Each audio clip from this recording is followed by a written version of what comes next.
नमस्कार दोस्तों, हमारे YouTube चैनल JCD क्लासेस में आपका स्वागत है।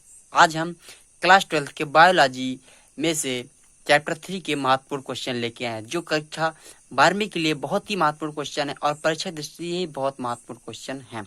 तो हम चलते हैं अपनी क्वेश्चन की ओर, अपने टॉपिक की ओर। शुक्राणु क्या है? ठीक है, शुक्राणु क्या है? संक्षेप में शुक्राणु की प्रक्रिया का वर्णन कीजिए। ठीक है, शुक्राणु क्या है और शुक्राणु की प्रक्रिया का वर्णन करना है। अब हम चलते हैं अपने आंसर की ओर। हमारा आंसर क्या कह रहा है? ठीक, देखो हम आंसर पहले पढ़ लेते हैं अपन लोग।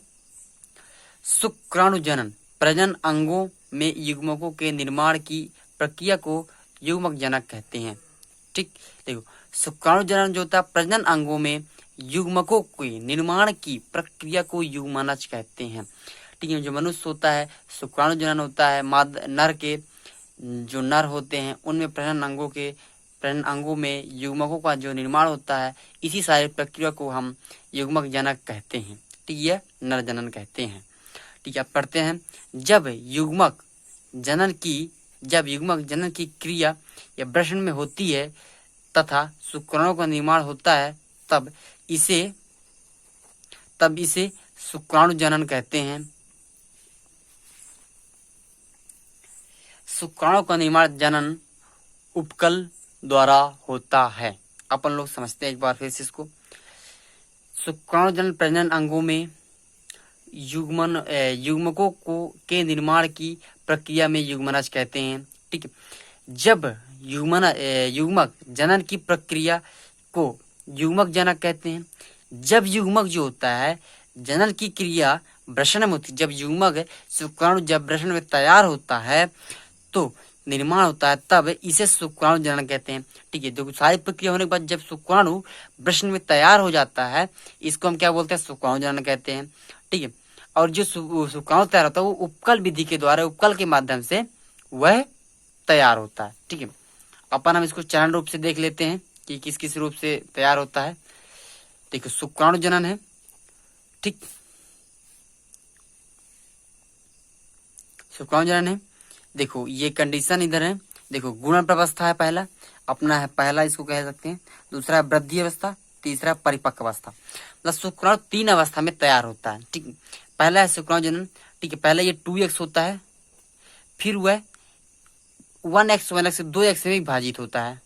ठीक, अब इसके बाद पहले से अब समसूत्री किसके माध्यम से होता है? ये समसूत्री विभाजन के द्वारा। ठीक, फिर ये विभाजित हुआ 1x में। ठीक, ये भी 1x में विभाजित हुई है। अब क्या होता है? ये ठीक 2x मतलब 1x मतलब कि 2x हुई है। अब ठीक है, 2x से एक नया ग्रोथ किया, ये 2x बना। ठीक, अब यहाँ से अर्धसूत्री विभाजन के माध्यम से होता है। यहाँ से अब अर्धसूत्री विभाजन होता है। ठीक है, अर्धसूत्री विभाजन फर्स्ट। देखो पहले वो 2x था, फिर वो 1x में गया, फिर 1x में गया ये। ठीक, अब ये सब 1x में जाएंगे। ठीक, 1x। ठीक, ये क्या होता है? फिर ये यहाँ से एक ये क्रिया हुई क्या? संसूत्री विभाजन की, और फिर यहाँ से हो गया संसूत्री विभाजन, मतलब फिर वह संगरण प्रक्रिया में बढ़ गया। अब देखो शुक्राणु होता है जब परिपक्व रूप से हो जाता है। देखो यहाँ से पहले गुणन प्रवस्था में पहले शुक्राणु क्या हुआ? नॉर्मल था, संसूत्री विभाजन हुआ, फिर कुछ वृद्धि किया। ठीक है, कुछ बड़ा हुआ तो वह 2x बनाया। अब इसके बाद फिर वह संसूत्री विभाजन द्वारा 1x में परिपक्व हुआ। ठीक है, वो अलग अलग रूप से फिर शुक्राणु अत्यधिक मात्रा में शुक्राणु तैयार हुए। ठीक है, अब परिपक्व अवस्था में देखिए ये शुक्राणु बने। ठीक, ये परिपक्व अवस्था के शुक्राणु हैं, ये सब 1x के हैं। ठीक, और ये मादक जो ये शुक्राणु होते हैं अपने, इनको हम विशेष रूप से एक अलग क्वेश्चन या अलग चार्ट के साथ पढ़ेंगे। इसको इस शुक्राणु की परिभाषा पूरी रूप से समझेंगे।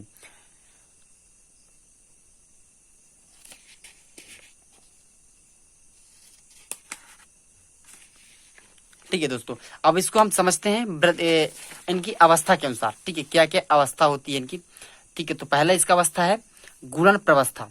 ठीक है, यह कोशिका या स्पैरोमेटिक गोनिया संसूत्री विभाजन द्वारा बहुत सारी कोशिकाओं का निर्माण करता है, हो जाती है। देखो गुणन व्यवस्था में क्या होता है? पहले हुआ एक जो शुक्राणु होता है पर 2x होता है, फिर वह संसूत्री विभाजन द्वारा अलग अलग में 1x से विभाजित होता है।